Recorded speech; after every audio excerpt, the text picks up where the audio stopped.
Hi, daily market noise பார்த்து முடிவு எடுத்தா கண்டிப்பா ட்ரேடர்ஸ் டிராப் ஆவாங்க. நியூஸ், டிப்ஸ், ரேண்டம் பிரேக்அவுட் இதெல்லாம் ரீடெயில் ட்ரேடர்ஸை ஏமாத்த நடக்கிற விஷயம். ஆனா பெரிய இன்ஸ்டிடியூஷனல் பணம் உள்ள வரதை டேட்டாவை வச்சு முன்னாடியே கண்டுபிடிக்க முடியும். அதைத்தான் ஒரு முறையான டேட்டா அனலிட்டிக்ஸ் டூல் மிக துல்லியமா டிராக் பண்ணுது. ஏன்னா எல்லா பிரேக்அவுட்டும் நிஜமான பிரேக்அவுட் கிடையாது. சில ஸ்டாக்ஸ் ஆபரேட்டர் மூவ், சில ஸ்டாக்ஸ் டிஸ்ட்ரிபியூஷன் பேஸ், சில ஸ்டாக்ஸ் மொமெண்டம் லூஸ் ஆகி நிற்கும்.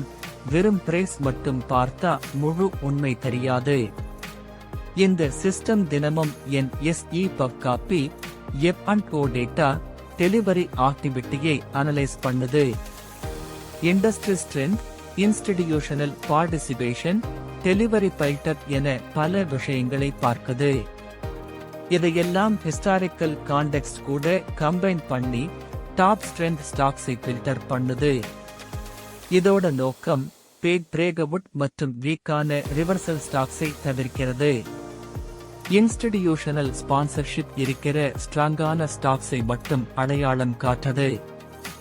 ஆனா என்ட்ரி மற்றும் எக்ஸிட் முடிவுகள் எப்போதுமே ட்ரேடரோட சொந்த பொறுப்புதான். பிரைஸ் ஆக்ஷன், செல்லிங் பிரஷர் மற்றும் ரிஸ்க் மேனேஜ்மெண்ட் புரிஞ்சாதான் கன்சிஸ்டன்சி வரும். இது மார்க்கெட் ப்ரெடிக்ஷன் கிடையாது, ஒரு ஸ்ட்ரக்சர்டு டேட்டா டிரைவன் ப்ராசஸ். இங்க நாய்ஸ் கிடையாது, evidence based stock selection. Positional டிரேடிங்கை சீரியஸா அணுகுறவங்களுக்கு மட்டும். இந்த 12 மாத ரிசர்ச் மற்றும் லேர்னிங் ஆக்சஸ் கட்டணம் 8000 ரூபாய் மட்டுமே. இது டிப்ஸ் சர்வீஸ் அல்ல, செபி ரிஜிஸ்டர்டு கிடையாது. இது ஒரு எஜுகேஷனல் சப்போர்ட் மட்டுமே.